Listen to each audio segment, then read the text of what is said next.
Assalamualaikum warahmatullahi wabarakatuh.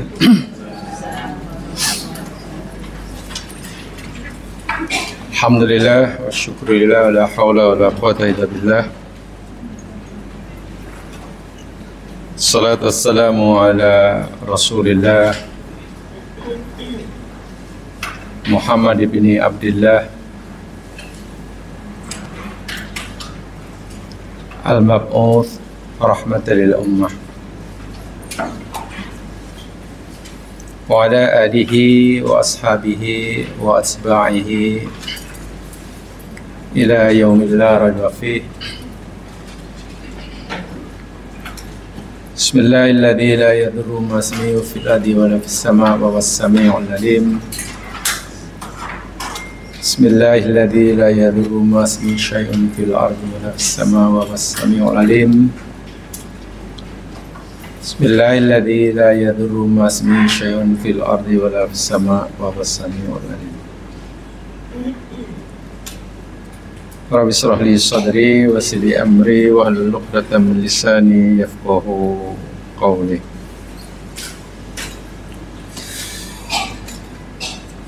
Bagi menzahirkan kesyukuran kita kepada Allah Subhanahu wa taala, mari kita lafazkan alhamdulillah. Alhamdulillah rabbil alamin. Dan bagi menzahirkan terima kasih dan sayang kita kepada Rasulullah sallallahu alaihi wasallam,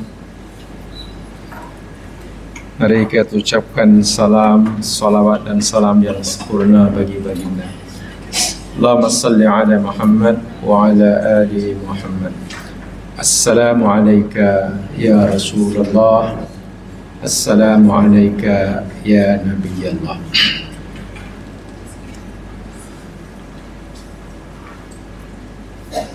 Dengan melafazkan bismillahirrahmanirrahim, insyaAllah kita akan sambung semula pada kita suratul Kahfi.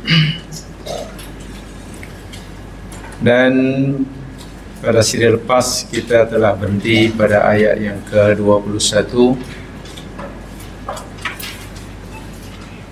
Dari beberapa ayat terakhir yang kita telah pelajari, bolehlah kita mengambil beberapa kesimpulan. Yang pertamanya, mazahiru qudratillahi ta'ala wa ilmihi wa hikmatihi. Daripada kisah asal Gua Kahfi ini, Allah telah menunjukkan, memperlihatkan kepada hambanya akan kekuasaannya, ilmunya, dan kebijaksanaannya. Dengan kata lain, jika kita ingin mengetahui dan merasakan kudrat Allah, ilmu Allah, dan kebijaksanaannya, kaji betul-betul kisah perjalanan Ashabul Kahfi. Kesimpulan yang kedua, wujubu talabil halal fit ta'am wasyarab wa ghairihima. Kewajiban mencari perkara yang halal, sama ada makanan, minuman, ataupun selainnya, sehingga tidak ada alasan untuk tidak berusaha mencari yang halal. Kenapa? Karena memastikan setiap yang kita makan, minum, pakai atau apa saja benda yang halal, ia akan menyempurnakan akidah tauhid kita. Lihat sajalah Ashabul Kahfi rela meninggalkan kampung halaman semata-mata ingin menyelamatkan la ilaha illallah. Tidur 300 tahun lebih, setelah berjaga perut terasa lapar, sangat lapar, Sebenarnya dalam keadaan itu biasanya orang sering kali menggunakan istilah darurat. Kita dah lapar sangat, okeylah, yang penting makan. Halal haram nomor 6. Biasanya kepada orang yang dalam keadaan yang sangat lapar, biasanya hukum tidak terlalu diperhatikan. Hukum tidak penting, yang penting halqum. Ya, dalam perut yang sangat lapar kan. Dalam keadaan yang sangat terdesak, susah, biasanya orang tidak ingin mendengar pendapat sana, pendapat sini, pendapat sini. Yang penting pendapatan. Ini akhir zaman. As-Shalkafi telah beri contoh. Dalam keadaan apapun juga, sesusah manapun, pastikan yang masuk dalam rongga tubuh benda yang halal. Karena ia bila tidak, akidah terjejas. Sebelah yang ketiga, al-mautu ala syirki wal kufri mani'un minal falah yaumal qiyamati abadan. Nasihat Ashabul Kahfi, Ashabul Kahfi kepada kawannya yang diutus ke bandar untuk cari makanan agar berhati-hati, sebab kalau tidak mereka akan ditangkap dan dirajam, dibunuh.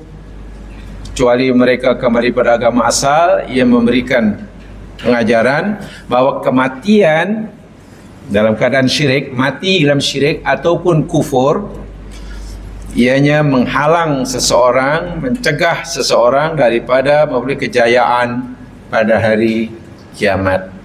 Dengan bahasa mudah, mati dalam keadaan kafir, walaupun sebelum mati ia mukmin, sebelum mati ia mukmin, sebelum mati ia soleh, tapi semasa matinya ia dalam keadaan kafir dan musyrik, di akhirat kekal di dalam neraka. Wa'iyadzubillah.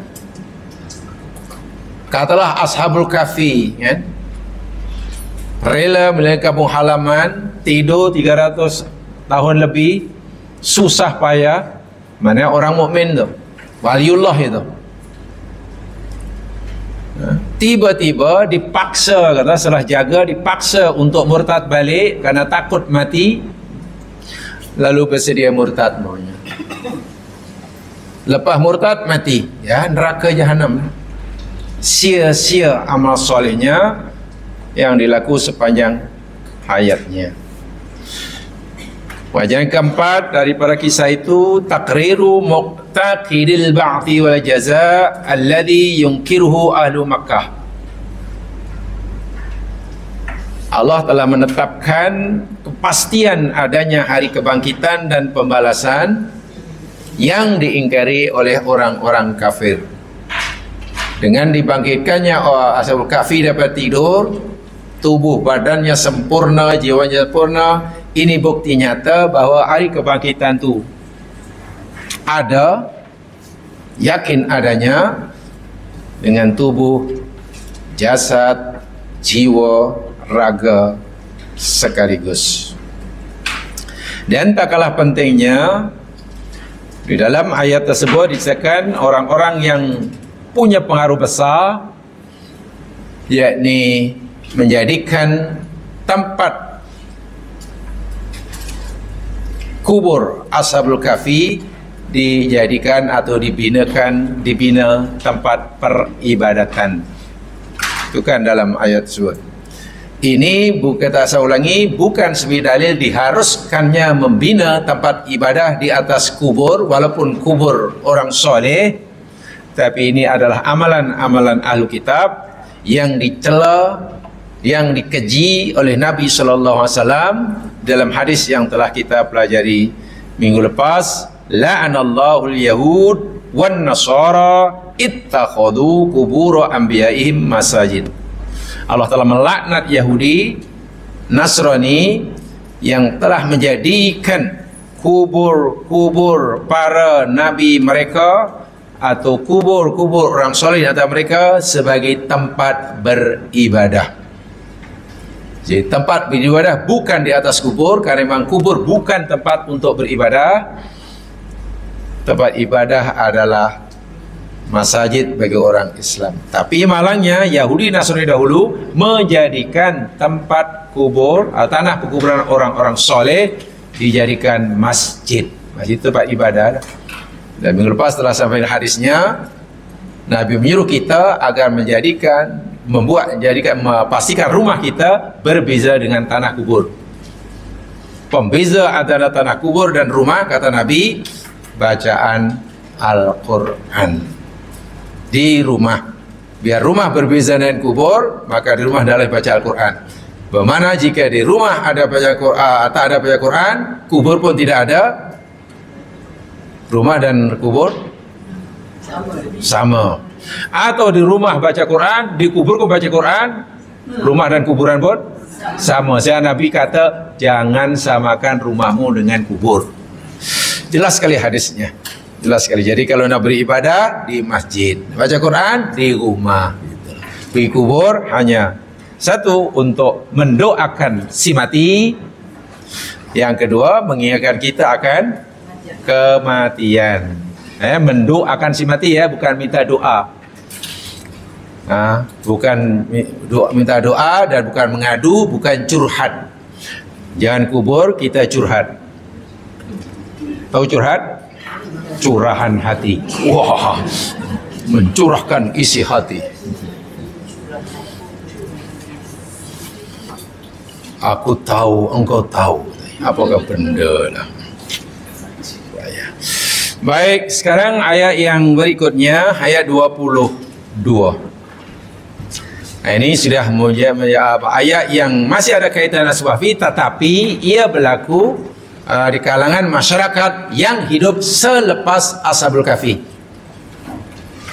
Berikut ini walaupun masih ada kaitan dengan kisah Ashabul Kahfi, tapi kisahnya berlaku di kalangan masyarakat atau umat manusia selepas peristiwa Ashabul Kahfi. Mana sebab Abu Awi dah meninggal lah. A'udzu billahi minasyaitonir rajim. Sayaquluna thalathatur rabi'uhum qalbuhum. yakni sebagian daripada mereka generasi yang hidup selepas Ashabul Kahfi, tak disebutkan berapa tahun selepas itu, berapa dekade sebelum itu, ada di antara mereka berpendapat bilangan Ashabul Kahfi itu ada tiga orang aja, salah satu. Rabi'uhum, yang keempatnya adalah kalbuhum. Ya, jadi Ashabul Kahfi, kata setengah mereka ada 3 orang pemuda, yang keempatnya anjing. Wa yaquluna khamsatun sadisuhum kalbuhum rajman bil ghaib. Dan ada pula sebagian yang lain berkata Ashabul Kahfi ini jumlahnya semuanya ada 5 orang, khamsah. Sadisuhum, yang keenamnya adalah kalbuhum, anjing mereka. Jadi kata 3 orang, yang keempat anjing. Pendapat kedua 5 orang, yang keempat anjing. Dua pendapat ini kata Allah rajman bil ghaib. Rajman bil ghaib. Rajman itu makna saya masih hanya mengagak-agak, mengira-ngira, atau dalam makna harfiahnya ya, rajmun itu cuma rajama itu makna asalnya meraba-raba dalam kegelapan. Katalah rumah blackout, gelap gulita, lalu kita nak keluar cari pintu, macam mana caranya? Kan meraba-raba kan? Meraba-raba sesuatu, ingin mendapatkan sesuatu, tak, dan dalam keadaan yang tak pasti, itu makna rajman, makna asal.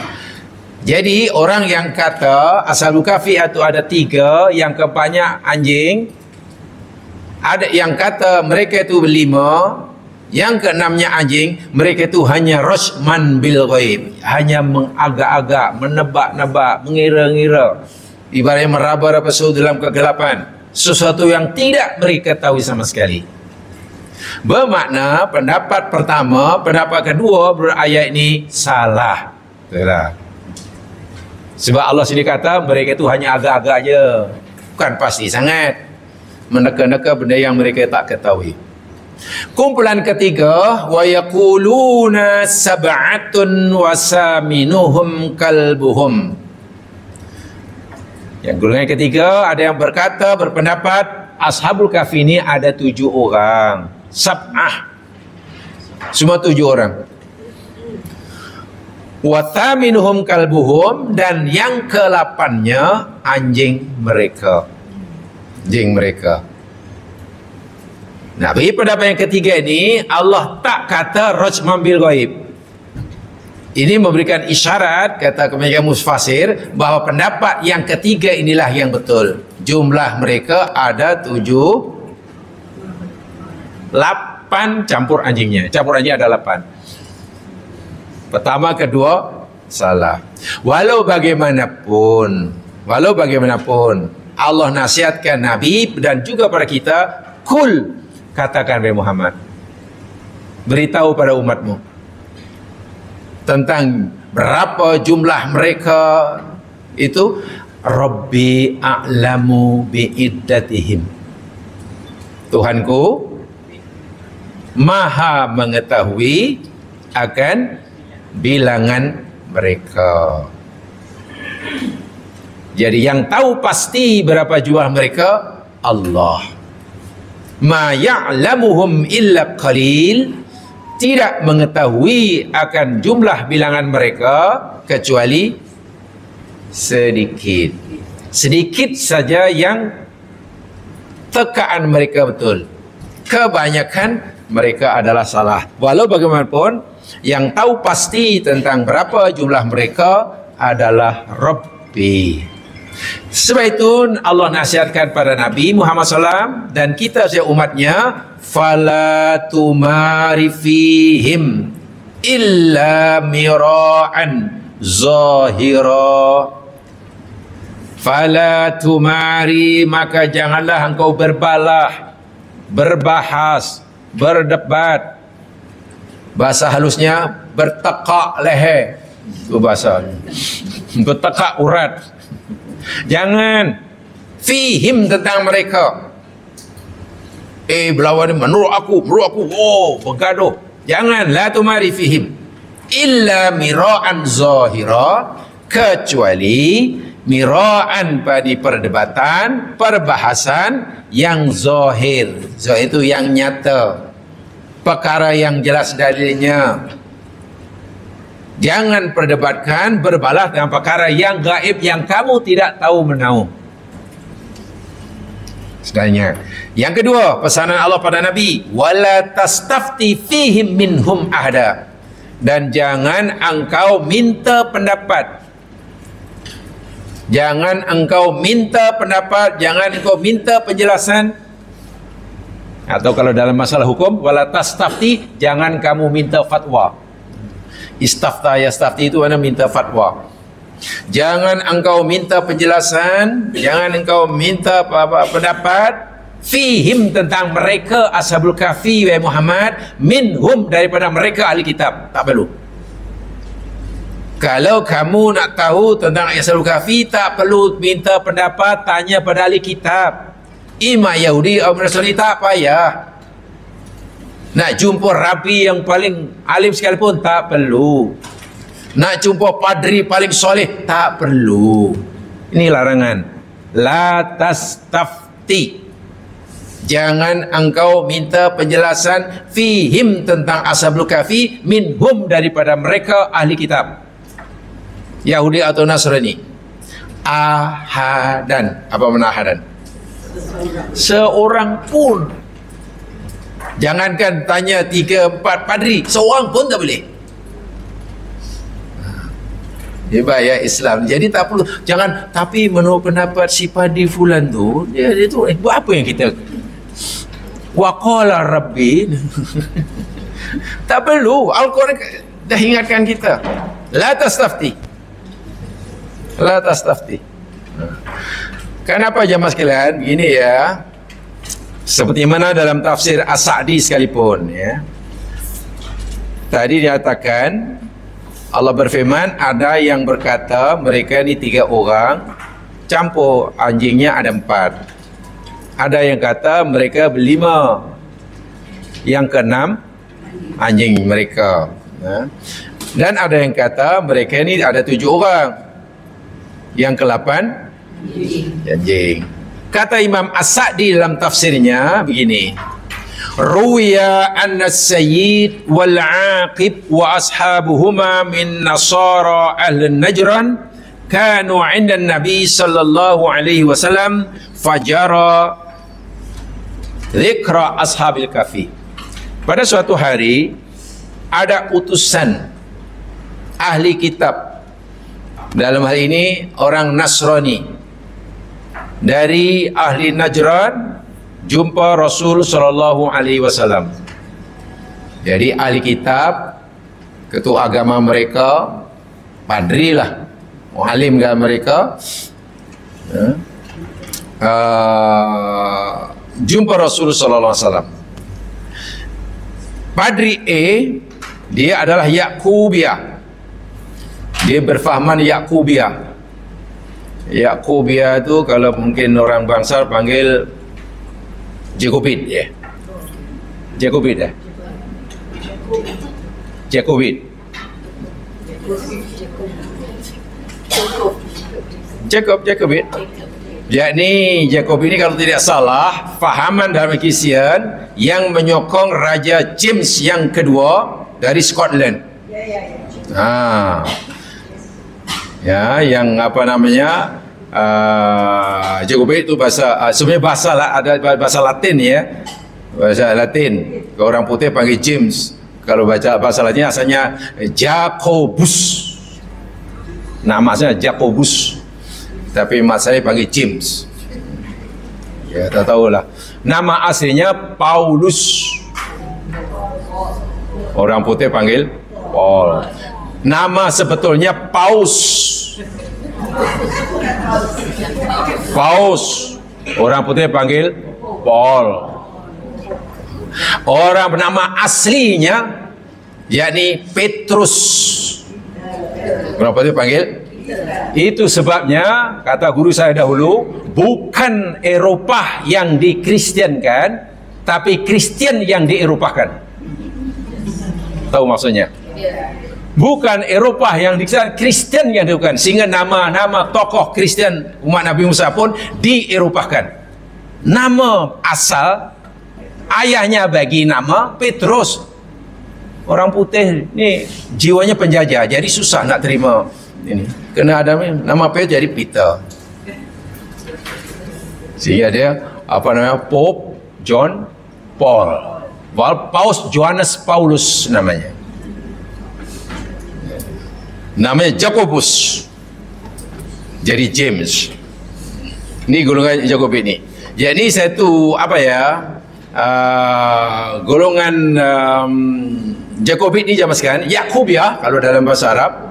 Ya, ini apa, agama Kristen, apa orang Kristen yang mengikuti fahaman adanya bahwa Isa itu Tuhan, Isa itu Allah, Allah itu Isa. Itu fahaman Jacobit. Orang Kristen ada satu, di dalam mereka ada begitu fahaman, Isa itu Tuhan, Tuhan itu Isa. Jadi apa?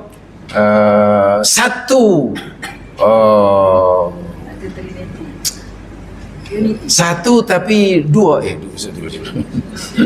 Jadi Allah itu Isa, Isa itu Allah. Kalau ia menjelma menjadi manusia, boleh dilihat, boleh dengar suaranya, namanya Isa. Yesus Kristus kata nama dia.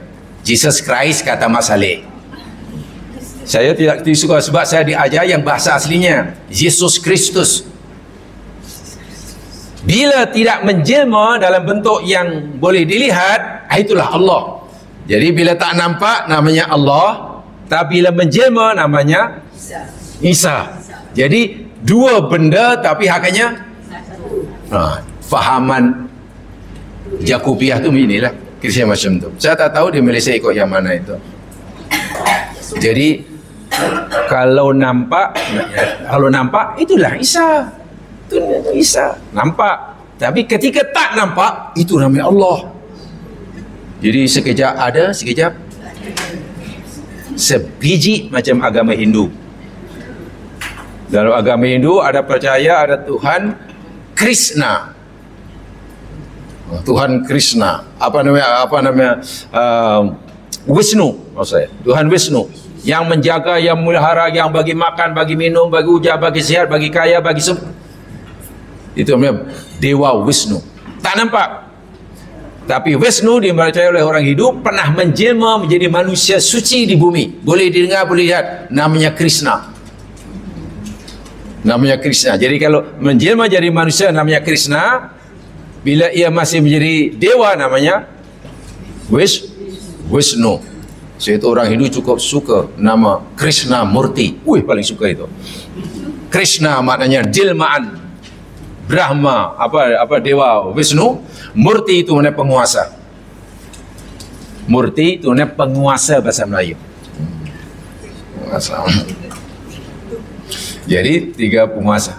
Macam orang Kristen Jacobi tadi, Yakobiyah meyakini Isa itu Tuhan, Allah itu Isa. Nah, ada Yahudi, ada Nasrani pada zaman jumpa Nabi, fahamannya seperti ini. Lalu mereka berkata, kanu thalathah rabi'uhum kalbuhum. Menurut kami, Ashabul Kahfi itu, kami pun dengar ceritanya, mereka ini hanya bertiga. Campur anjingnya 4 lah. Yang keempat anjingnya. Itu pendapat golongan Yakobiyah. Jakobin. Jakobus.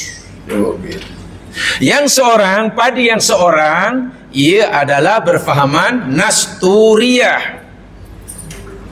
Nestorian. Yang kedua Nestorian. Kristen Nestorian ini berfahaman Isa dengan Allah itu 2 benda yang berbeza. Walaupun keduanya Tuhan, Allah Tuhan, Isa pun Tuhan. Jadi mempunyai sifat yang berbeza. Sama-sama meyakini yang pertama Isa Tuhan, Tuhan Isa, tapi jadi satu.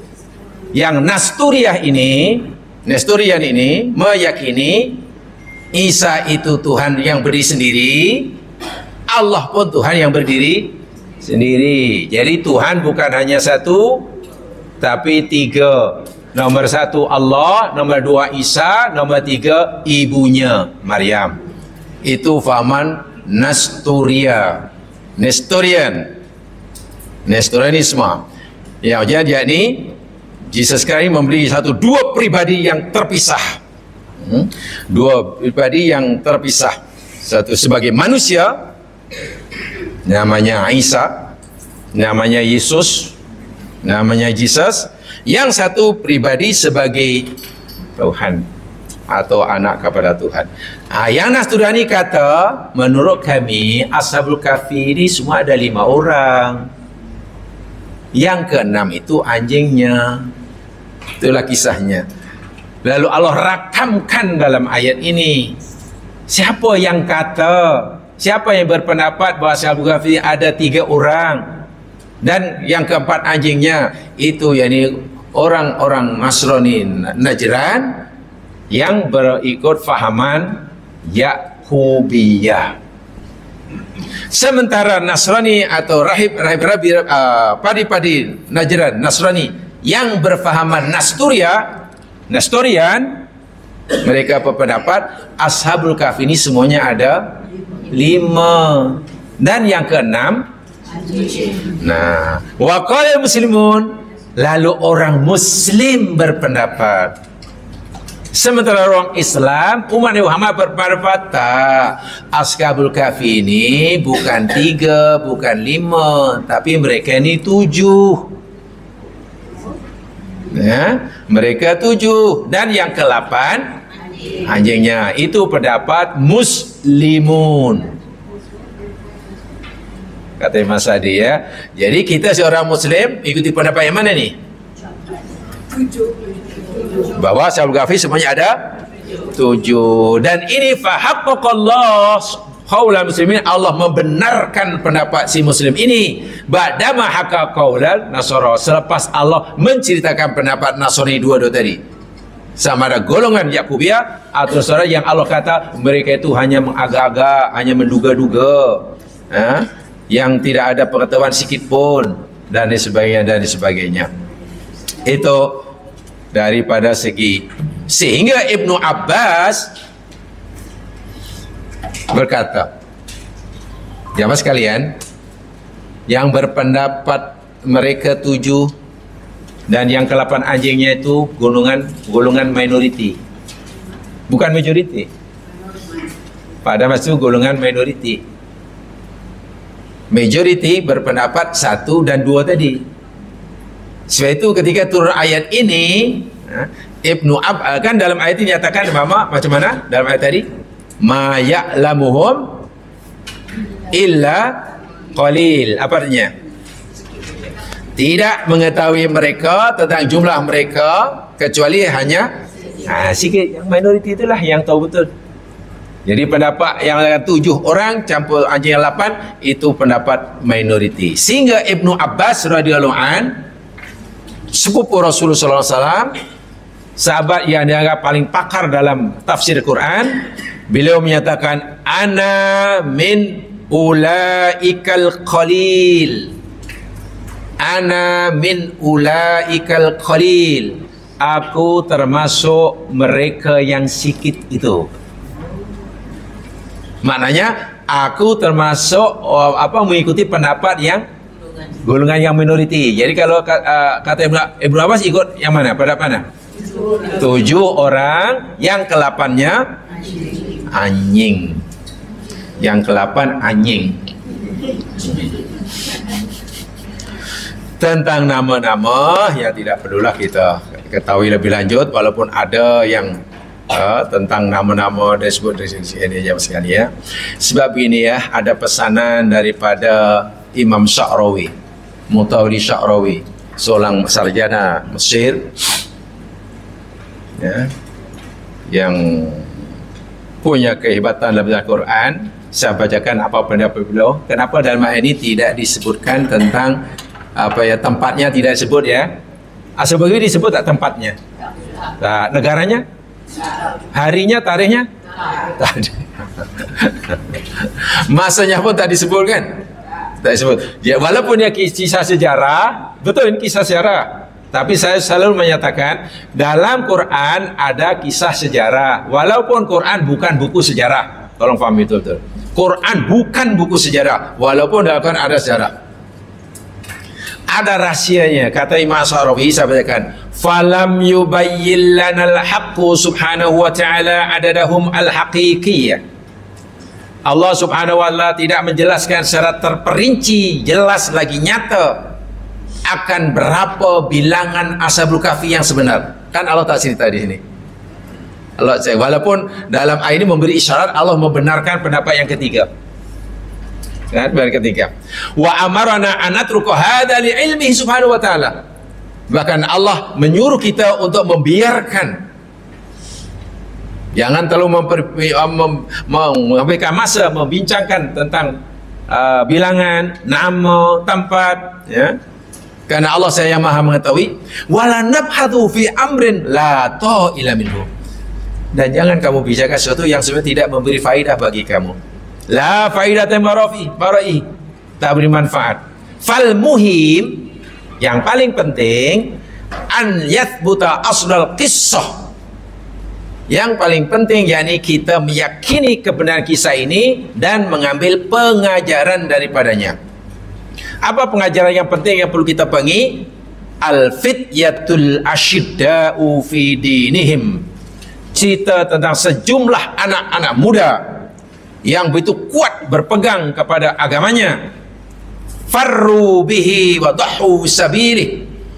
Mereka sanggup meninggalkan kampung halamannya, meninggalkan kemewahan dunianya ya. Hatta lafinahu al-kufri wa tuyan, semata-mata karena hendak menyelamatkan dirinya daripada fitnah kesesatan kaum yang kufur.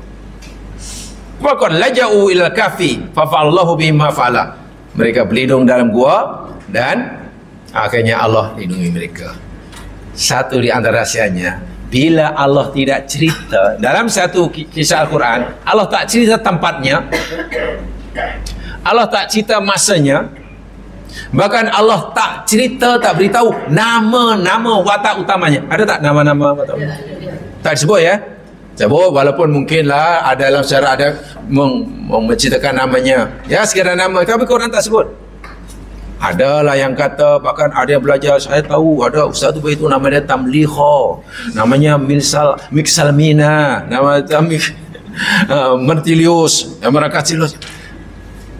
Apa kata? Ini ada rahsianya. Saya takut, Sa'rawi takut, kami takut khawatir kalau kamu lebih tumpukan pada nak cari nama-namanya, tempatnya, message utama ayat ini kesampaian. Message utamanya cerita Ashabul Kahfi yang berangkat pada agamanya. Nah, rahsianya ya mas sekalian, dalam Al-Quran bila Allah cerita satu kisah, watak peranan utama tidak disebut namanya, maka peristiwa itu akan selalu berulang dalam sejarah. Sentiasa ada seperti itu.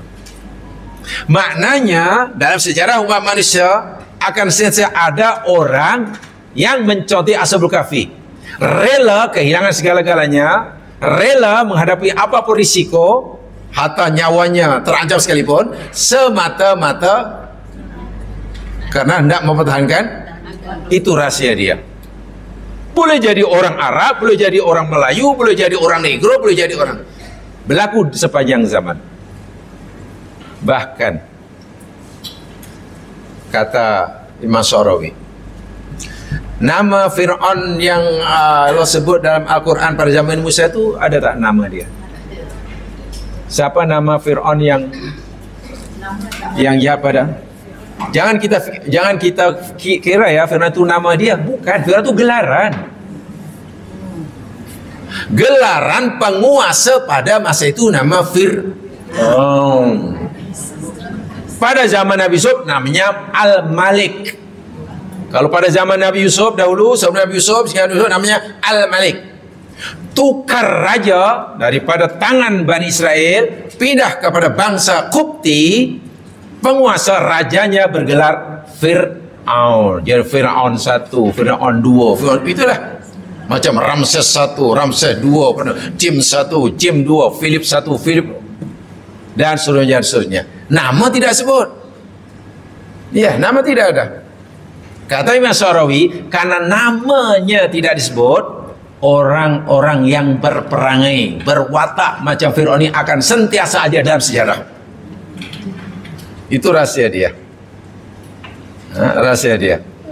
Lainlah kalau nama itu disebut oleh Al-Quran, itu tidak akan berlaku lah. Tidak akan berlaku 2 kali. Sehingga banyak kisah-kisah dalam Al-Quran watak utamanya tidak disebutkannya. Allah nak beritahu pada kita bahwa orang-orang yang akan menjalani kehidupan seperti itu akan sia-sia wujud di sebayangnya. Jadi boleh jadi ada pemuda-pemuda Melayu nanti bergelar macam Ashabul Kahfi. Boleh jadi. Boleh jadi. Asal orang itu kuat pendirian akidahnya, rela kehilangan apa saja, sanggup mengawal fitnah macamnya, selagi akidahnya tidak hilang, walaupun diancam dengan macam-macam, itulah Ashabul Kahfi. Pengajaran itu yang Allah mahukan. Bukan tempatnya yang kita utamakan, bukan nama-namanya. Lalu supaya kita karena punya keinginan nanti cucunya macam Al-Kahfi, lalu beri nama anak cucunya Tamliha banyak. Ya, tak akanlah. Saya terus terang mengikuti apa yang disarankan oleh Syekh Mutari Sa'rawi ini. Sentiasa ada orang yang seperti itu. Lainlah kalau nama atau watak utamanya telah disebutkannya. Itu sudah ada. Ya, banyak panjang penjelasannya, tapi saya simpulkan begitulah. Tumayat ifuduluna yas'alun zalikul, lalu ada orang menghabiskan masa untuk membincangkan tentang bila berlakunya, di mana berlakunya, siapa nama-namanya. Bahkan nama anjingnya pun dicari-cari. Ada namanya kitmir kan? Ada. Mungkin tahu, iya tak apalah segala itu, tapi jangan di apa? Jangan dipanjang-panjang sehingga 2 jam habis untuk itu. Sehingga mesej utama itu dah hilang. Itulah. Mesej utama dah hilang. Tuh. Faqad takallamu fi ismihi, bicara tentang ajak dia, tentang nama dia. Hadi kulluha umurun thanawiyah. Semua ini adalah hanya merupakan perkara-perkara sampingan, bukan perkara asas. La tanfa'u fil qissah wa la tadurru. Kita mengetahui pun tidak memberikan manfaat, kita tak tahu pun tidak mengurangi keimanan. Tapi biarkan itu yang menarik kan. Yang menarik di situ. Ya, seperti yang selalu saya sebut itulah. Kisah Nabi Sulaiman dengan penguasa di Sabah. Akhirnya penguasa Sabah itu asal bermula menjadi matahari, kemudian menjadi orang mukmin. Begitu dia jadi orang Muslim, kisah itu selesai. Surah Shadaqal Mu'adzim, full stop. Tapi kadang ada orang tak puas hati baca ayat itu. Ini macam mana ni? Ratu Bilqis dah mukmin, tapi apa ceritanya ya? Dia cari-cari. Allah sudah sampaikan mesej yang paling penting di bab akidah itu. Ya. Daripada kafir menjadi matahari jadi orang mukmin, matinya muslim. Oh, luar biasa. Kisah tentang bagaimana nak merasuah Sulaiman tolak. Itu pengajaran. Tapi karena bukan itu yang menarik cerita, biasanya cerita yang menarik kan pokok tambahan tu lah. Ya, ini jadi kahwin ke tidak? Tidak. Oh. Ya, kahwin berapa mas kahwinnya? Ini mesti kahwin di raja sih. Woi, cari-cari kahwinnya. Bulan berapa? Antaranya berapa? Makanya. Sehingga yang menunjukkan itu yang kisah macam itulah. Kata Imam Sa'ad Mutawalli, tidak beri manfaat apa-apa. Kita tahu tidak bertambah iman, kita tak tahu tidak menjejaskan keimanan. Tapi mesej utama kisah hilang. Dah entah ke mana. Entah ke mana. Sedangkan Quran, bila kisah Al-Quran itu adalah diambil pengajarannya. Sebab itu dalam ayat tadi penuh amaran daripada banyak amaran. Pertama, jangan kamu berbalah, berdebat dengan mereka tentang masalah mereka, tentang masalah jumlah lah, nama lah, tak payah. Dan tidak perlu kamu memastikan untuk mendapatkan keyakinan, tanya pada mereka tentang namanya. Tak perlu, lantas tapi sudah, jangan minta pendapat pada mereka. La tastafti fihim minhum. Tahu ya? Penghujung ayat tadi. Jangan kamu bertanya atau minta penjelasan tentang Ashabul Kahfi daripada mereka ahli kitab seorang pun.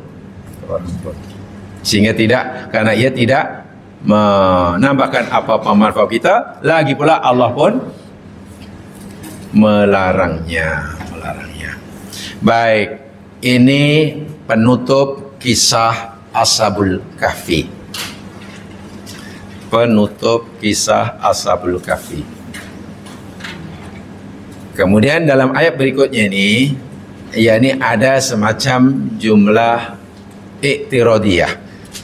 Allah selingi ayat berikutnya ini, walaupun ada kaitan dengan Ashabul Kahfi, tapi secara tak langsung. Sebaliknya ayat berikut ini teguran langsung daripada Allah Subhanahu kepada Rasulullah SAW. Ingat, dahulu pernah saya nyatakan, salah satu sababun nuzul kisah Ashabul Kahfi ini karena ada orang kafir Quraisy jumpa Rasulullah atas suruhan Yahudi, bertanyakan 3 pertanyaan. Secara ringkas backgroundnya, orang Quraisy ini sebenarnya meragui lah. Nak kata Muhammad bohong 100% pun tak mungkin. Nak kata Muhammad betul dan ikut, mereka belum bersedia. Jadi mereka inginlah mendapatkan pendapat orang ahli kitab, khasnya Yahudi. Mereka sanggup pergi Madinah. Daripada Makkah pergi Madinah, karena Yahudi ada di Madinah. bertanya kepada Yahudi tentang Muhammad itu siapa. Karena kata kafir Makkah, sebenarnya Yahudi ini punya maklumat lebih tentang Muhammad daripada mereka, karena mereka ada kitab. Ringkas kata, jumpa Yahudi di Madinah. Itu dia tanya aja. Didi, kami datang ni nak tanya kau lah, Di. Di itu Yahudi lah. Nah, Didi. Menurut pendapatmu ni Muhammad ni siapa ni? Nabi betul ke? Nabi palsu? Sebab banyaklah ucapannya tu memang banyak betulnya lah. Tapi masa ajaran dia, kami tak bercanggah dengan ajaran Tok Nenek Moyang. Jadi Muhammad ni Nabi ke bukan? Kata Yahudi, beginilah, wahai orang kafir Makkah, kau balik kau jumpa Muhammad, tanya 3 pertanyaan. Jika dia boleh memberi jawapan dengan betul, yakinlah kamu bahawa dia adalah Nabi yang betul. Apa itu dia Yahudi? Pertama, tanyakan pada Muhammad kisah tentang sejumlah pemuda yang tertidur tu, apa cerita dia? Ashabul Kahfi lah maksudnya. Yang kedua, kamu tanyakan tentang raja penguasa maharaja namanya Zulkarnain itu, apa ceritanya itu? Sebab Yahudi ada kisah itu. Tolong tanya kepada Muhammad. Yang ketiga, tanya kepada Muhammad apa itu roh. Roh. Kalau Muhammad boleh jawab, yakinlah kamu bahawa dia adalah Nabi. Balik ke Makkah, jumpa Rasulullah, kemukakan 3 pertanyaan ni. Muhammad, aku nak tanya pada engkau 3 perkara. Kalau engkau boleh jawab, aku yakin kau Nabi yang betul. Pertama, tolong ceritakan pada kami apa cerita pemuda yang tertidur tu. Yang kedua, apa cerita maharaja penguasa hebat namanya Zulkarnain tu. Dan yang ketiga, apa itu roh. So Nabi sudah menganggap orang kafir boleh tanya Ashabul Kahfi dari mana idea ini. Ini mesti ada orang bagi. Sebab yang tahu tentang kisah-kisah ini, yakni dari Ahlul Kitab lah. Rasulullah SAW pula kata, iya. Dan Nabi kata, jawab, sa'ukhbirukum ghadan amma sa'altum anhu. Iya, aku akan beri jawaban kepada kamu apa yang kamu tanyakan itu ghadan. Ghadan tu esok. Bukan besok ya, esok. Besok maknanya apa? Kalau hari ini hari Selasa, Rabu itu besok ke esok? Esok. Besok. Itu saya tak tahu, saya bukan pakai bahasa dia bahasa pusaka. Tapi bahasa Arabnya lain ya Mas kan. Godan itu maknanya kalau bahasa Arab esok-esok. Jadi maknanya masa selepas sekarang itu godan. Boleh jadi besok, boleh jadi minggu depan, boleh jadi bulan depan, boleh jadi dipanggil godan. Bukan besok pagi, bukan hari selepasnya. Maknanya masa hadapan. Sebab ini saya pernah tertipu ni. Saya bukan terpedaya lah karena tak faham. Ini tahun 91 kalau tak salah. Ya, 91. Jadi karena konon nak beli jubah yang dah siap, nak ingin jahitkan jubah, belilah kain, hantarlah ke telah di Makkah tu. Dia ada telah tepi jalan tu, katanya boleh siap cepat. Jadi saya kata bila akan siap makanya. Dia kata godan. Saya belajar bahasa Arab, godan itu benar. Ya tomorrow morning lah atau esok lah. Jadi esok saya datang. Mana saya belum siap kan? Awak kata godan kan? Yalah godan. Asyik godan. 3 kali asyik godan. Oh, baru saja belik lagi bahasa Arab. Masya Allah. Godan tu mana kalau bahasa Arab esok-esok lah. Esok-esok. Bukan besok. Jadi masa ada, boleh jadi sehari selepasnya, minggu depan, bulan depan. Nah ini, jadi Nabi kata, iya, sa'ukhbirukum ghadan. Aku akan beritahukan pada kamu, aku akan beri jawaban pada Tuhan kamu itu ghadan. Orang Arab, ya bermula besok lah maknanya. Bermula besok pagi. Besoknya orang Arab datang, Muhammad, kami datang ini. Nabi tak kata insyaAllah. Begitu yakin Nabi akan berjawaban. Nabi tak kata insyaAllah. Esok Quraisy datang, Nabi kata, sebab wahyu belum turun kan, Ini pertanyaan yang tidak mudah dijawab ini. Nabi tak boleh mengarang-arang. Tak boleh mengarang-arang. Kemudian esok lagi Nabi belum dapat wahyu, makin risau. Orang kafir dah 3 kali tak dapat wahyu. Orang kafir lagi menjadi tuduh Nabi ini Nabi palsu. Pembohong. Nabi makin risau macam mana ni? Aku nakkan sangat jawapan dengan segera, tapi kenapa Allah tak turunkan wahyu? Jibril pula tak datang. Lebih kurang jamaah sekarang selepas 2 minggu, ya setengah bulan lah. Bayangkan setengah bulan Jibril diutus oleh Allah Subhanahu wa taala turun jumpa Nabi, bukan membawa jawapan pertanyaan si kafir tadi, tapi ayat di balik Jibril ini dia. Wala taqulanna li syai'in inni fa'ilun dzalika ghadan illa ayyasha Allah. Apa artinya?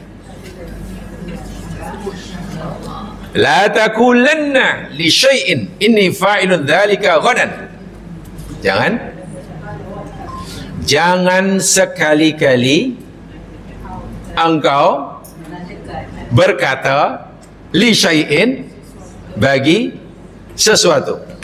Jangan sekali-kali kamu kata bagi sesuatu, never say of anything lah. Ini fa'ilun dzalika ghadan. I will do that tomorrow. Jangan. Esok pasti aku datang. Esok pasti aku akan pergi. Esok pasti aku akan siap kerja. Esok pasti aku akan pasti. Jangan.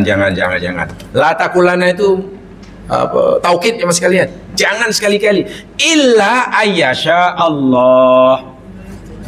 Kecuali kamu kata insya Allah. Ya, if Allah will lah. Kita hanya jangan pastikan.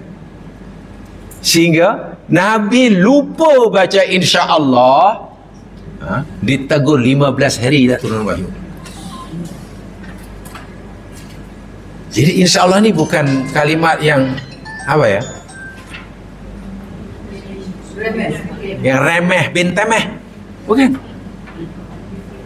Tapi masalahnya hari ini ya mas kalian, kalimat insya Allah ni, minta maaf kalau bahasa saya, sudah kehilangan makna filosofinya.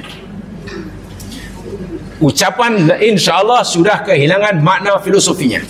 Contoh, bila orang kata insya Allah, ada kata esok datang insya Allah, itu kita fahaman kita, minta datang tu, pasal ada insya Allah.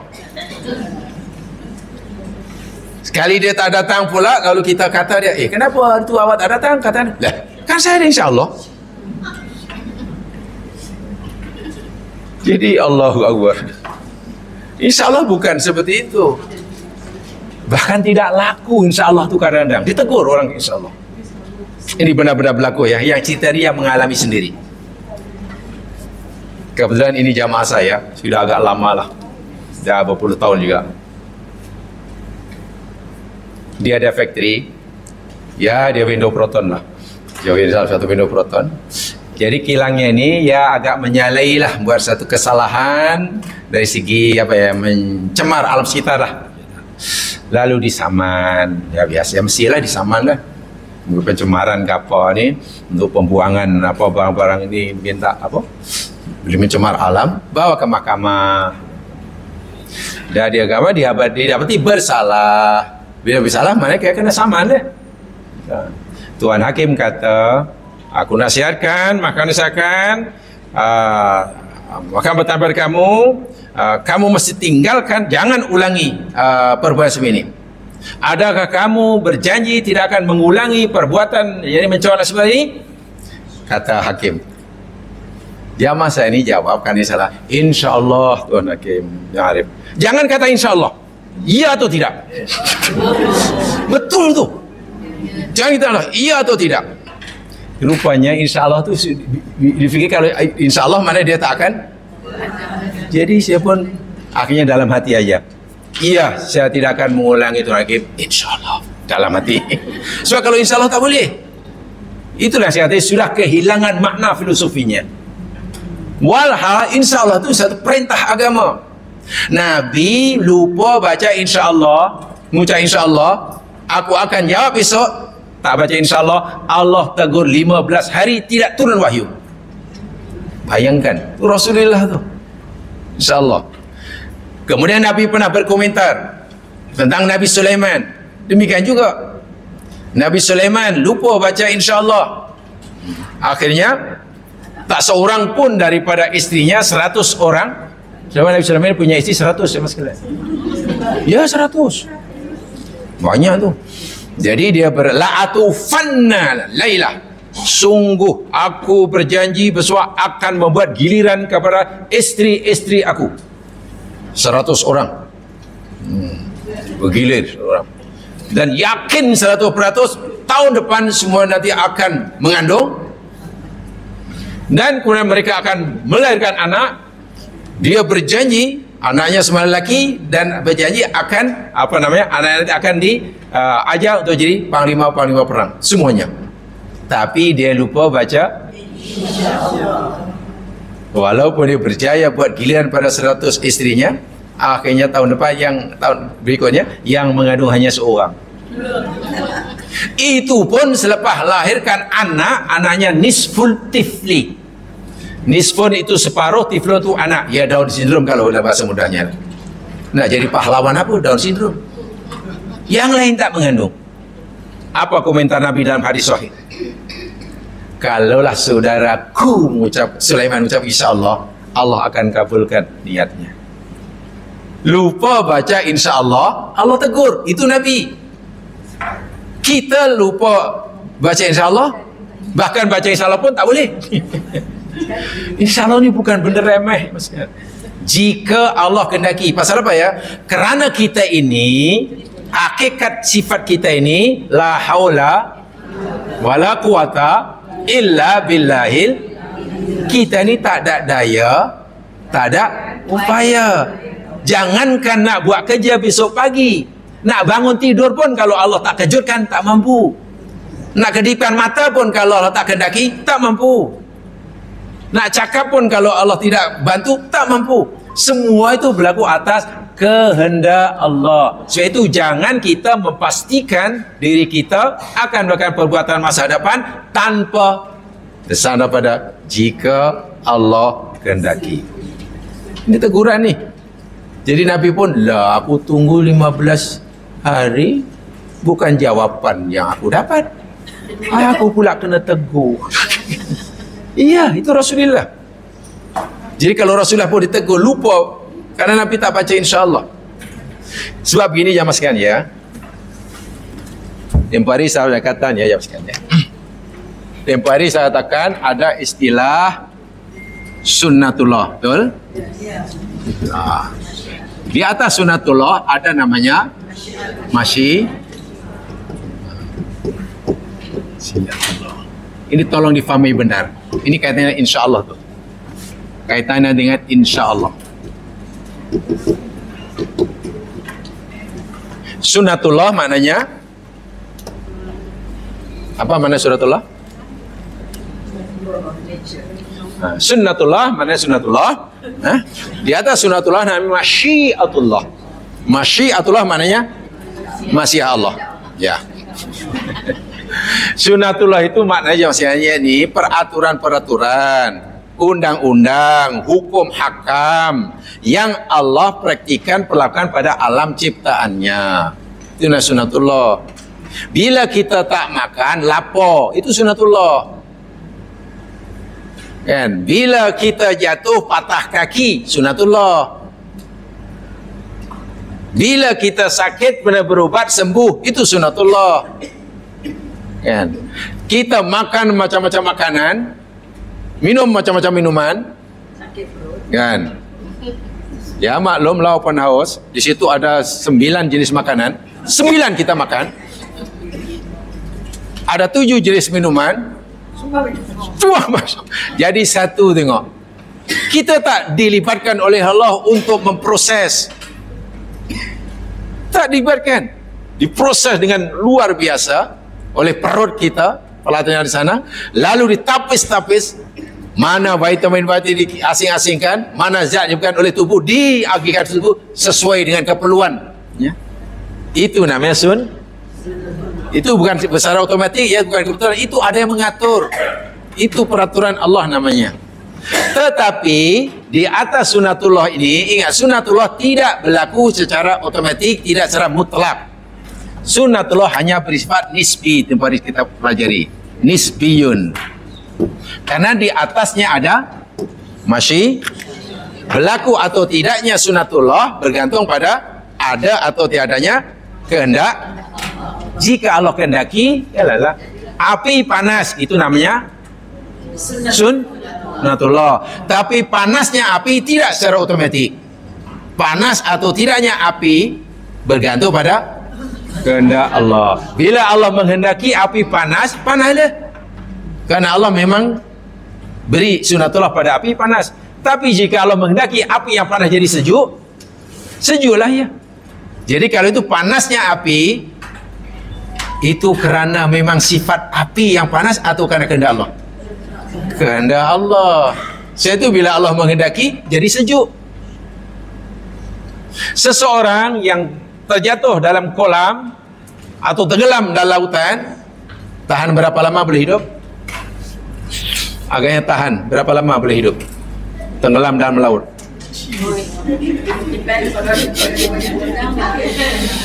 Tenggelam dalam laut, bukan di atas, bukan duduk atas apa sampan, masuk tenggelam dalam air, dalam laut. Air masin pula, di dalam pula ada jerung pula tu. Berapa lama air boleh hidup? 5 jam boleh? Boleh. Sekejap kan mati. Itu sunatullahnya. Memang Allah kehendaki bila orang terberam dalam air, tak ada sojat, mati, ya, sunatullah. Tapi mati atau tiadanya orang masuk tenggelam dalam air bukan karena sunatullah, tapi karena masyiatullah. Buktinya Nabi Yunus ditelan di ikan pula menyelam dalam air lautan berminggu-minggu tak mati pun. Kalau ikut sunatullah mati. Kalau itu mati atau tiada seorang kerana itu namanya masyiat. Jadi masyiat itu bersifat mutlak, mengatasi segala-galanya. Api tidak akan mampu membakar kalau Allah tidak kehendaki. Makan sebanyak manapun tidak mampu menghilangkan lapar kita jika Allah tidak menghendaki kenyang. Makan sebanyak manapun. Jadi kenyang kita makan kenyang, ya, karena Allah menghendaki kenyang. Jika Allah menghendaki kita kenyang. Nah, untuk memahami ini ada satu ungkapan. Ini bukan hadis Nabi, bukan Quran, tapi ini cara ulama menerangkan ini. Saya ulangi. Ini bukan hadis Nabi, bukan Quran, tapi cara ulama menerangkan dengan mudah apa dimaksud dengan begini ayatnya. Anta turidu. Apa artinya? Anta turid, engkau berkehendak. Wa ana urid, wa ana uridu, dan aku pun kehendak. Aku di sini maknanya Allah lah. Ini sangat, ya, ini bukan hadis, bukan. Ini cara ulama menjelaskan dengan cara mudah tentang masyiatullah itu. Nah, insya-Allah itulah. Wala yakunu, apa artinya? Tolong terjemahkan. Saya tulis, terjemahkan. Baca tak payah gaduh karena sudah bagi make up. Wala yakunu, dan tidak. Karena yakunu kun fayakun, tidak terjadi, tidak menjadi, kan? Dan illa ma uridu, illa ma uridu, kecuali apa yang ini tadi sudah ada aku kehendaki, ya. Illam taslam,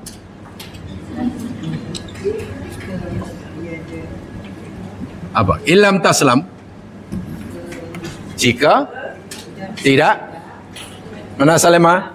Kan kita orang Islam. Islam maknanya Islam berserah. Jadi illam taslam, jika engkau tidak berserah diri. Illam taslam lima uridu,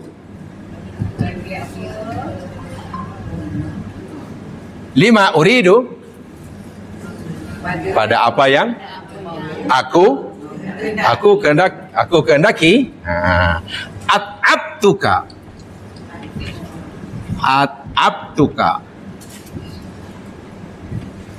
taibah itu penat, lelah, letih. Jadi at'abtuka, aku jadikan engkau penat, aku jadikan engkau letih, aku jadikan engkau penat sepenat-penatnya.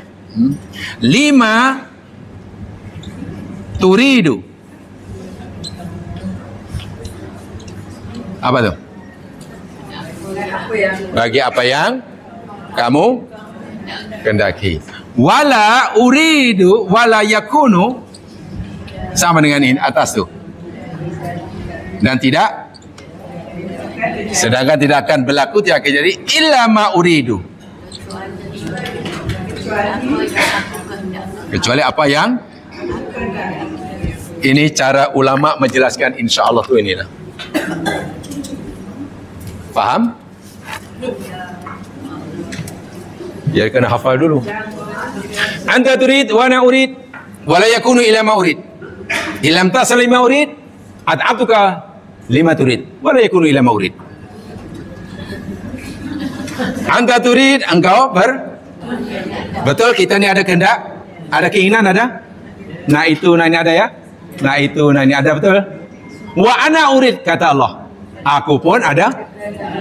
Kita punya kehendak, oh besok saya nak pergi situ, kedua itu. Itu kehendak kita. Allah pun juga punya kehendak. Wala yakunu illa ma urid. Dan tidak akan terjadi, tidak akan berlaku kecuali yang apa? Yang Allah kehendaki. Kita ada kehendak, Allah pun ada kehendak. Sedangkan tidak akan terjadi kecuali apa yang Allah kehendaki. Faham di situ? Kemudian illam taslam lima urid, jika kamu tidak berserah diri, kata Allah, kepada apa yang aku kehendaki, at'abtuka lima turid, aku jadikan engkau penat, letih untuk mendapatkan apa yang kamu. Betul. Jika kita tidak menyerahkan diri kita pada apa yang Allah kehendaki, Allah jadikan kita penat sepenat-penatnya bagi apa yang kita kehendaki. Sedangkan tidak akan terjadi kecuali yang apa yang Allah. Faham bahasa pusing-pusing ini? Ini penting sekali, sangat mudah, teman. Setelah itu kalau kita punya kehendak, oh esok nak itu, nanti sana buat itu, sana buat itu, insya Allah. Kenapa itu? Karena nanti yang berlaku apa yang Allah kehendaki, bukan apa yang kita kehendaki. Setelah itu kalau kita memaksa diri untuk mewujudkan apa yang kita maukan tanpa menyadarkan antara kehendak Allah, kita penat sepanjang hayat. Ya Allah, biarkan dah penat kamu. Sampai ketua lah kamu tak dapat. So kamu tak kata insya Allah. Nabi ditegur, Nabi Sulaiman ditegur.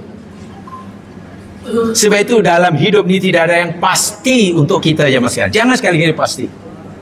You buat ini pasti gini, mana ada pasti? Cakap insya Allah, begitu maksudnya. Kata insya Allah. Kalau tidak, wih, berat loh. Ini saya ringkaskan cara memahami insya Allah itu di situ. Jadi kita hanya diberi oleh Allah kemauan, keinginan, tapi Allah tak beri kita kekuatan yang cukup untuk mewujudkan keinginan kita. Betul? Kita ada kemauan. Kemauan kita itu adalah anugerah Allah. Faham ya? Allah pula tak beri kita kekuatan yang mencukupi, yang cukup untuk mewujudkan kemauan kita. Dalam bahasa mudahnya lah, Keinginan kita tu lebih besar daripada kemampuan yang ada. Hasrat hati memeluk gunung, apakan daya gunung meletus. Iya, beza dengan Allah. Allah ada kehendak. Allah ada kehendak atau tidak? Punya kehendak? Allah pula ada kuasa, betul? Kuasa Allah tu mutlak, kehendaknya mutlak. Sehingga apa yang Allah kehendaki pasti terjadi. Sementara apa yang kita kehendaki belum tentu terjadi. Karena bergantung pada kehendak. Masya Allah. Itulah rahsia insya Allah itu. Jangan pasti, garanti. Mana ada garanti? Tidak ada. Jangan kalimat insya Allah kehilangan makna. Jangan makna itu salah besar. Itu kaitan dengan agama ya mas, bukan kaitan dengan budaya ya. Kaitan dengan agama. Nabi ditegur dengan amaran Allah sangat keras dengan kalimat taukid. Jangan sekali-kali kamu berkata la taqulanna li syai'in inni fa'ilun dzalika ghadan illa ayyasha Allah. Jangan sekali-kali engkau Muhammad berjanji nak buat sesuatu besok-besok, jangan illa ayyasha Allah. Pasal kamu hari itu tak kata insya-Allah lah, kamu janji nak beri jawapan pertanyaan umat kamu. Kamu gitu yakin esok, kamu fikir malam ini akan turun wahyu. Kenapa kamu tak kata insya-Allah? Turun atau tidaknya wahyu bukan kemauan kamu. Wahyu turun atau tidak itu kata Allah, itu kehendak aku. Kamu menghendaki wahyu turun, ingin jawaban, tapi bila Allah tak kehendaki, tengok 15 hari aku tegur. Sedih Nabi, sangat sedih. Sedih pertama karena orang kafir makin menjadi-jadi menuduh Nabi pembohong. Turun ayat pula Nabi merasa bersalah dan Allah berupanya Allah tegur. Bagaimana jadi Nabi? Waktu kena teguran yang anggap keras sekali ya. Itu ya, mana insya Allah ini untuk memahami ini ringkasan ya, penjelasannya agak panjang. Jadi kalau boleh dihafal lagi bagus sebab mudah dihafal juga. Mudah dihafal. Anta turid wa ana urid. Wala yakuni ila ma urid. Ila anta salim ma urid, ana abtuka fi ma turid wala yakuni lima urid. Ya supaya nampak sangat hafal baca yang hujung aja. Urid mana urid. Betul mana urid. Betul urid, betul urid. Mana urid.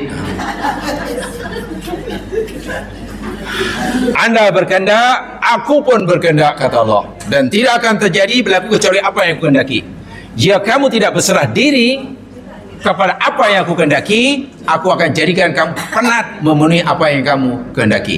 Sedangkan tidak akan terjadi melainkan apa yang aku. Masya Allah. Oh ya, jamaah sekalian, di dalam Al-Quran ini sebagai knowledge ya, pengetahuan untuk menambah ya bahasa saya untuk pertambahan koleksi fikir namanya, untuk menambah koleksi fikir. Ya koleksi fikir lebih baik daripada koleksi stamp. Ini hobi koleksi stamp buat apa? Pada koleksi stamp, koleksi tongkat lah, untuk apa koleksi tongkat? Koleksi kasut pun buat apa? Yang dipakai sepasang. Ada kasut 300 tapi dipakai sepasang. Sepatutnya pakai sekali 300. Di dalam Al-Quran kalimat insya Allah itu disebut oleh Allah sebanyak 6 kali. Saya ulangi. Di dalam Al-Quran kalimat insya Allah itu diulang-ulang sebanyak 6 kali. Tolong 6 kali itu direkodkan, nanti rujuk sendiri. Yang pertama dalam surah Al-Baqarah ayat 70. Al-Baqarah 70 itu insya Allah diucapkan oleh Bani Israel yang disuruh oleh Allah melalui Nabi Musa untuk menyembelih seekor lembu karena mereka ingin tahu siapa pembunuh orang yang terbunuh itu. Setelah mereka macam-macam tanya itulah, lembunya macam mana Musa, yang kuning ke yang merah, yang besar ke yang kecil, muda ke tua. Warnanya macam mana? Leceh sungguhlah. Semakin banyak ciri-ciri lembu yang disebutkan Allah, makin susah lah nak dapat kan. Wah, bila ketika Allah suruh mereka sembelih seekor lembu, tangkap je lah apa-apa lembu, asal lembu lah. Yang penting bukan kambing, gitu aja. Mau jantan, mau betina, mau besar, mau kecil, tapi yang macam mana? Nasib baik dia kata, InsyaAllah la muhtadun, InsyaAllah kita akan dapat. Sehingga Mufasir kata, kalaulah Bani Israil waktu tak kata InsyaAllah, hingga kucing bertanduk tak akan jumpa lembu yang mencari. Itu yang pertama. Jadi lebih susah. Yang kedua, dalam surah Yusuf ayat 99. Yusuf 99. Ini ucapan Nabi Yusuf ketika menjemput, mempersilakan ayahnya dan anak-anaknya, dari keluarga adik-beradik Yusuf lah, datang ke Mesir. Setelah rahsia Yusuf terbongkar, Yusuf persilakan jemput ayah dan adik-beradik semua keluarga datang ke Mesir beramai-ramai, dan Yusuf kata, udkhulu Misra, masuklah kamu di Mesir, tinggal di Mesir, insyaallahu aminin, insyaallah kamu akan aman, hidup kamu aman, cukup makan minum. Karena waktu itu jamaah sekalian, negara-negara yang berjalan di Mesir kebuluran, 7 tahun tidak turun hujan, sedangkan mereka ini bergantung kepada pertanian. Bayangkan 7 tahun tak hujan, hanya Mesir aja di bawah pemerintahan Nabi Yusuf cukup makan minum. Ramailah rakyat-rakyat negara jiran datang ke Mesir minta bantuan. Yusuf jemput keluarganya, ayahnya datang ke Mesir, dan Yusuf memberi jaminan, tinggallah di Mesir, insyaallah amin. Tengok, itu Nabi Yusuf tuh kata insyaallah aminin. Yusuf tidak berani memberi jaminan sepenuhnya hidup di Mesir akan bahagia tanpa kehendak Allah. Itu Nabi Yusuf. Kedua. Yang ketiga, surah Kahfi yang sedang kita pelajari ini, ayat 69 nanti. Tapi surah Al-Kahfi ayat 69. Ketika Allah menceritakan Nabi Musa berguru kepada Khadir, dan Nabi Khadir sebagai cikgu bersedia menerima Musa sebagai muridnya, dalam bahasa mudahnya, dengan beberapa syarat. Syarat kan yakni mudah saja, bukan kaitannya dengan yuran pembelajaran, tuition fee, tak ada. Masa tak ada. Syarat satu, Musa, kalau kamu nak sangat jadi murid aku, satu aja Musa, jangan tanya ya, tengok apa-apa jangan tadi, diam aja. Tiba masanya nanti aku akan jelaskan. Nabi Musa, oh ya. Kalau sekadar macam tu, wah, jangan tanya karena cikgunya akan jelaskan bila tiba masanya. Musa pun kata, satajri insyaallah sabiran wala asilaka amra. Insyaallah kau akan dapati aku orang bersabar dan aku tak akan derhaka. InsyaAllah juga. Musa pun kata insyaAllah, tapi tak sabar juga. Baru episod pertama sudah dia, ni cikgu ni apa ni, cikgu ni kapal loh, bahaya tau, pecahkan kapal sedang berlayar. Cikgunya senang, kan aku dah kata pasti kamu tak sabar. Kamu kata aku jangan tanya, dia tanya pula. Oh ya, lupa. Minta maaf cikgu, minta maaf. Nanti akan tanya, datang lagi cikgunya bunuh budak. Cikgu, ini bunuh budak ni apa hanya? Itulah Musa. Rupanya memang tu. Walaupun dia kata insyaallah. Yang keempat, surah Al-Qasas ayat 27. Al-Qasas 27, nanti cari sendiri. Kisah Nabi Musa ketika nak dikawinkan, atau kisah Nabi Shu'aib ketika nak mengawinkan Musa dengan salah seorang putrinya. Nabi Musa ada 2 orang perempuan, dan Nabi Shu'aib nak jadikan Musa sebagai menantunya untuk dikawinkan dengan salah seorang 2 putrinya. Terpulang Nabi Musa nak pilih kakak, nak pilih adik. Quran tak beritahu, jamaah tak perlu agak-agak lah. Agak pilih adik agaknya. Mana tahu apa orang tak cerita.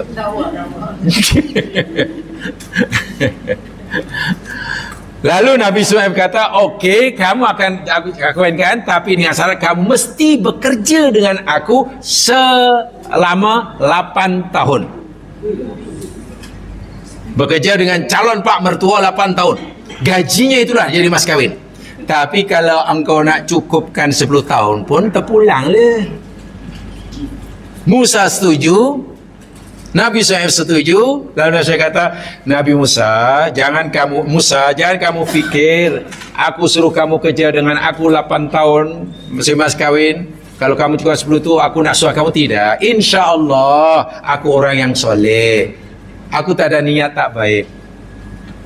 Calon mertua meletakkan mas kawin anaknya, calon menantu kena kerja selama 8 tahun, bahkan suruh cukupkan 10 tahun. Gajinya itu lah mas kawin. Itu banyak ke sikit ya? Kerja 10 tahun itu jadi mas kawin. Ya, anak Nabi mahal lah mas kawinnya. Nabi soleh kan. Yang kelima, yakni surah As-Saffat ayat 102. As-Saffat 102. Tuh selepas surah Yasin itu. Itu kisah Nabi Ibrahim ketika diperintah Allah untuk menyembelih Ismail. Nabi Ibrahim beritahu apa perintah Allah pada Ismail, ai anakku, anak sayaku, Allah mimpilah nak, disuruh oleh Allah sembelih engkau lah. Fangdur madza tara. Apa pendapatmu nak? Nabi Ismail, ya Allah ya Tuhanku, menjawab dengan luar biasa, ya abatif al ma tu'mar. Wahai ayah kesayanganku, laksanakan sajalah apa yang diperintahkan kepada ayah. Allah suruh sembelih aku, sembelih ajalah ya. Satajiduni insyaallahu minas sabirin. Ayah akan dapati diri ini insyaallah sebagai orang yang sabar. Nabi Ismail tidak kata pasti, insyaallah aku sabar ayah, rela kau sembelih atas perintah Allah. InsyaAllah, kata Ismail. Dan yang keenam, yang terakhir, surah Al-Fathu ayat 27.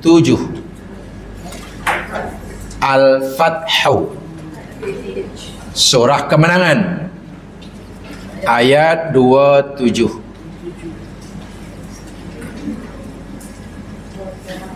Ceritanya yakni Allah memberikan mimpi kepada Nabi Muhammad SAW. Dalam mimpi itu Nabi melihat dijadikan oleh Allah dapat pergi Makkah menjalankan ibadah haji atau umrah dengan aman, damai, sempurna. Boleh tawa, boleh sa'i, boleh tahallul, boleh sebelah, tak ada gangguan apa-apa. Nabi beritahu mimpi ini. Kemudian tahun berikutnya Nabi pergilah umrah, rombongannya ramai. Sesampai di sempadan tanah haram, orang kafir Makkah tak benarkan masuk. Tak benarkan masuk. Lalu Nabi buat perjanjian kan, Hudaybiyah itu. Boleh masuk tapi tahun depan. Ya, Nabi kena batalkanlah, balik ke Madinah. Ramai sahabat-sahabat yang dalam hati merasa, hari itu Nabi dah janji, kata Allah berjanji nak izinkan kita pergi Makkah selamat. Apa pasal kita nak pergi, orang Arab tak bagi, tak dapat visa pula. Dah sampai ke tanah haram, balik ke Madinah je sekalian, bukan naik kereta api laju. Mana ada bullet train waktu itu. Menapaklah itu keledai itu. Dalam ayat itu Allah kata, yakni la tadkhulunnal masjidal haram insyaallah aminin. Allah berjanji kepada nabinya akan dapat pergi haji atau umrah ke Makkah insyaallah dalam keadaan aman. Insyaallah itu maknanya jika Allah kan, dan Allah tak kata tahun ini, tahun depan, Allah kata insyaallah. Maknanya pasti, tapi Allah tak tentukan bila masanya. Bila tahun berikutnya mereka pergi dan ternyata dihalang oleh orang kafir, bukan maknanya mimpi Nabi itu bohong. Karena Allah tidak tentukan masanya. Tengok, insya-Allah. Mana terpulang pada Allah lah. Jika Allah kehendaki boleh pergi haji tahun itulah. Kalau tahun depan lah. Kalau boleh pergi haji dengan aman 2 tahun akan datang, 2 tahun akan datang lah. 6 kali kalimah insya-Allah diulang-ulang dalam Al-Quran, dan jamaah boleh kaji. Kalau kita nak belajar tentang insya-Allah, kaji 6 ayat itu. Kita akan dapatkan pemahaman yang betul tu. Kenapa ada insya-Allah? Karena ada insya-Allah. Dan ayat yang lain, orang yang ingin melakukan satu perbuatan, pekerjaan tanpa menyebut nama apa insya-Allah, akhirnya gagal sama sekali. Itu ada dalam ayat yang lain. Ayat. Kesemua ini berjaya belaka, ya. Bani Israel berjaya mendapatkan seekor lembu yang susah nak cari itu akhirnya, ya. Nabi Musa berjaya, Nabi Shu'aib berjaya menjadikan Nabi Musa sebagai anak menantunya selepas bekerja selama 10 tahun. Adik-beradik Yusuf pergi ke Mesir, berjaya, hidupnya makmur, tenang, bahagia di Mesir karena Nabi Yusuf kata insya-Allah. Nabi Musa pun akhirnya berjaya mendapatkan ilmu daripada Khadir. Kenapa? Karena Khadir akhirnya menjelaskan peristiwa Musa tak faham itu. Tak faham itu. Demikian juga Nabi Muhammad SAW, Nabi Ismail dan Nabi Muhammad SAW mimpinya. Jadi kalau nak belajar tentang insya-Allah 6 itu tolong dikaji betul-betul. Itu namanya tafsir maudhu'i. Jadi kalau kita belajar tafsir maudhu'i, tafsir berikan tajuk, apa tajuknya? Rahsia insya-Allah. 6 ayat itu kena dibaca semuanya. Bila 6 itu sudah difahami, baca kisah-kisah umat dahulu yang tidak mengucapkan insya-Allah. Baru nanti kata, oh macam itu rahsia. Kesimpulannya ini. Tapi ini bukan ayat Quran, bukan hadis Nabi. Ini cara ulama memahamkan, memberi kefahaman kita dengan cara yang paling mudah. Disimbolkan seperti ini. Anta turid wa ana urid wa la yakunu illa ma urid illam taslam lima urid an abtuka fi ma turid wa la yakunu illa ma urid. Jadi kalau faham itu insya-Allah jangan ditinggalkan. Nak buat apa insya-Allah. Petang nanti cuba insya-Allah. Tapi jangan bila kata insya-Allah mudah kita tak berusaha sama sekali. Jangan. Dan ingat insya-Allah itu untuk perbuatan yang akan datang, mustakbal. Kalau perbuatan itu sudah lepas, jangan insya-Allah. Awak dah makan? Oh sudah tadi, insya-Allah. Apa benda pula? Assalamualaikum warahmatullahi wabarakatuh. Oh awak datang dari mana? Oh saya datang dari Kuala Selangor, insya-Allah. Insya-Allah. Insya-Allah itu untuk yang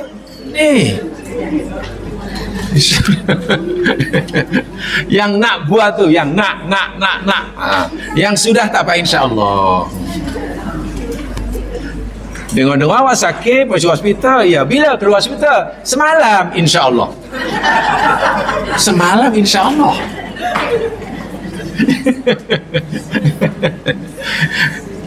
itu apa namanya terlebih. Wallahu alam. Mudah-mudahan dikatakan Allah Subhanahu taala. Nanti saya akan tunjukkan contoh-contoh orang yang tak kisah yang tak baik insyaallah akhirnya gagal sama sekali. Subhanakallahumma bihamdika asyhadu an la ilaha illa anta astaghfiruka wa atubu ilaik. A'udzu billahi minasyaitonir rajim wal 'asri innal insana lafi khusr illa alladziina aamanu wa 'amilus shalihaati tawassaw bil haqq tawassaw bis sabr. Assalamualaikum warahmatullahi wabarakatuh.